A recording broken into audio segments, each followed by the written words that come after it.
এই নির্লজ্জ বেহায়া বদমাইশ চোর এবং মানুষ বিরোধী ইসলাম ফোবিক রাজনীতিবিদ তৃণমূল কংগ্রেসের মমতা ব্যানার্জি।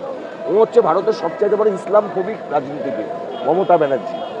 মুসলমান সহ্য করতে পারে না, তার জন্য টার্গেট করে করে একদম বিজেপির সাথে ষড়যন্ত্র করে উত্তরবঙ্গের জেলাগুলো আজকে খোঁজ নাও, মুর্শিদাবাদ মালদা সবচাইতে বেশি ম্যাপিং হয়ে যায়। দেখুন, অবশ্যই সংশয় আছে, সংশয় থাকছে। এই কারণে আমরা 60 লক্ষ মানুষের এই ফাইলকে নিয়ে বিচার করছেন কতজন, এই বিচারে কোনো নোটিশ যাচ্ছে না কেন, কি কারণে তাদের বিচার হচ্ছে বা বিচারাধীন এই ক্যাটাগরির অন্তর্গত তাদের নাম দেওয়া হয়েছে। আমাদের বিচার ব্যবস্থার মূল যে চরিত্র সেটা হচ্ছে বিচার হবে খোলা ঘরে, এবং বিচার করতে গেলে যার বিচার করা হবে তাকে যথেষ্ট সুযোগ দিতে হবে আত্মপক্ষ সমর্থনে। যে প্রক্রিয়ায় নির্বাচন কমিশন এই কাজটি করছেন, আমি আবার বলছি, এটা দেখতে লাগছে যে জুডিশিয়াল ম্যাজিস্ট্রেটরা কাজটি করছেন, কিন্তু জুডিশিয়াল ম্যাজিস্ট্রেটরা কোনো জুডিশিয়াল ডিউটি ডিসচার্জ করছেন না। জুডিশিয়াল ম্যাজিস্ট্রেটরা তারা ইলেকট্রাল ডিউটি তারা ডিসচার্জ করছেন, যেটা আসলে আমাদের ইলেকশন কমিশনের করার কথা।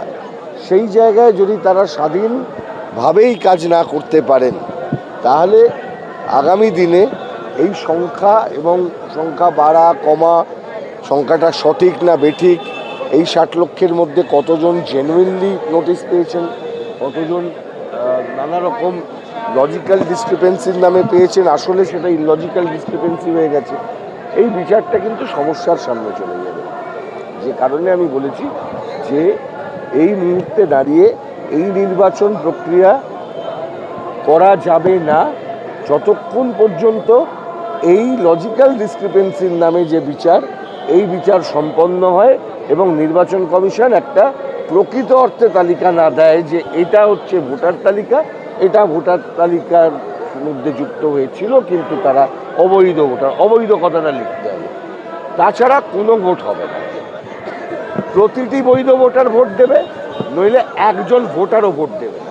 আর এই বাজারেই দেখা যাবে কারা বাজারি রাজনীতি করতে নেমেছে, কারা ভোটের রাজনীতি করতে নেমেছে, কারা ভোট ভোট ভোট ভোট চাইছে। যারা ভোট চায়, যারা ভোট ভরবস্য রাজনীতি করে, যখন পশ্চিমবাংলার এসআইআরের মানুষের নাগরিকত্ব প্রশ্নের সামনে তারা ডান্ডিয়া নাচছে, ভাংড়া নাচছে।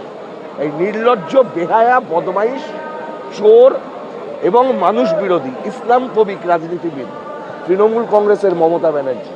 ও হচ্ছে ভারতের সবচাইতে বড় ইসলাম ফোবিক রাজনীতিবিদ মমতা ব্যানার্জি। মুসলমান সহ্য করতে পারে না, তার জন্য টার্গেট করে করে একদম বিজেপির সাথে ষড়যন্ত্র করে উত্তরবঙ্গের জেলাগুলো আজকে খোঁজ নাও, মুর্শিদাবাদ মালদা সবচাইতে বেশি ম্যাপিং ওই জায়গায় হয়েছে। মমতার ষড়যন্ত্র হয়েছে। মমতা চাইছে বাংলার মুসলমানকে প্রচুর প্রশ্ন করুক, মুসলমান বিরোধী মমতাই কাজ করছে। ওই ধর্ণা দিয়ে কি হবে? বাংলার এই এত মানুষের হিসেব কে নেবে? ওর ধর্ণা রাজীব কুমারের জন্য হয়, ওর ধর্ণা গাড্ডায় পড়লে দেয়। ওর কথায় যদি হাওয়া খেয়ে যদি কিছু লোক আবার বাড়াবাড়ি করতে শুরু করে, তারা বিপদে পড়বে। আবার অনেক দিন ধরে করেছে। বাংলার মুসলমান সম্প্রদায়ের জেনে নেওয়া উচিত যে কি বেইমানি এই মহিলা করেছেন আপনাদের সাথে। অনেক ক্ষেত্রে আরএসএস এর থেকেও খারাপ এই মহিলা। ওর দায়িত্ব, মমতার দায়িত্ব, একটা নাম বাদ গেলেও তার দায়িত্ব মমতার। আর যারা মমতাকে হাওয়া দিয়ে এসআইআর বিরোধী আন্দোলনের মহান নেত্রী করেছে তাদের। কে সিপিএম এসআইআর এর পক্ষে ছিল?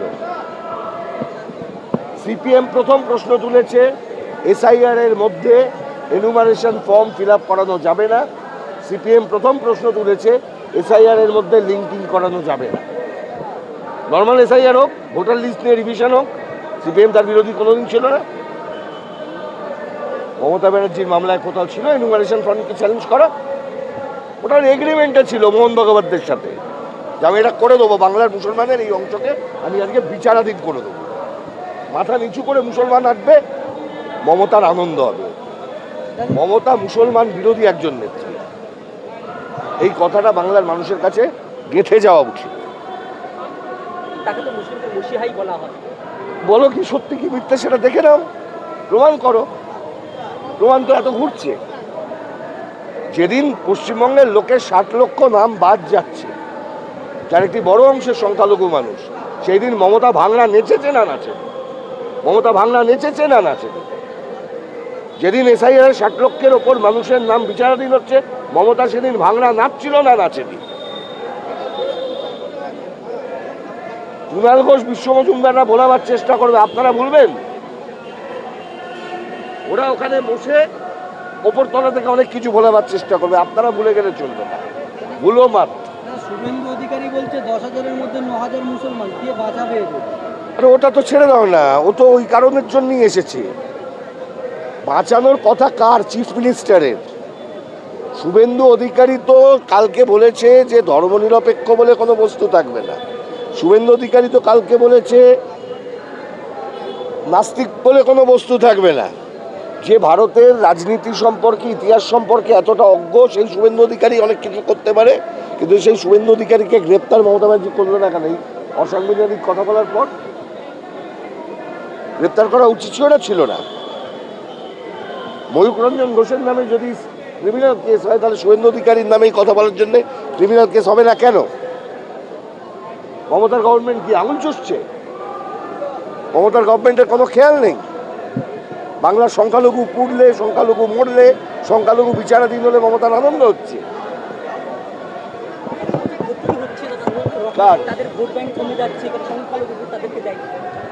এই যে ভোট ব্যাংক মনে করে, সেটা বলো আগে।